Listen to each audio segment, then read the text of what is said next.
Hello viewers, Assalamu alaikum. Welcome to my channel. How to connect mouse in Android mobile. Xiaomi Redmi OTG not working problem fix.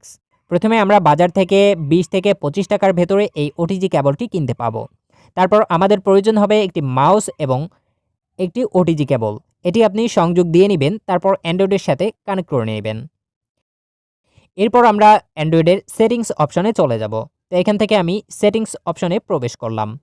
Settings অপশনে প্রবেশ করার পর আপনি settings page থেকে একটু scroll করে নিচের দিকে চলে আসবেন। আসার পর এখানে দেখতে পাবেন অ্যাডিশনাল সেটিংস, এখানে ক্লিক করবেন।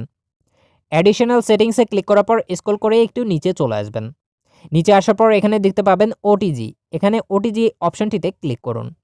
তারপর ওটিজি অন করতে আপনি উপরে টপ রাইট কর্নারে দেখতে পাবেন এই বাটনটি অন করে দিবেন। অবশ্যই 10 মিনিটের ভেতরে আপনাকে কানেক্ট করে নিতে হবে।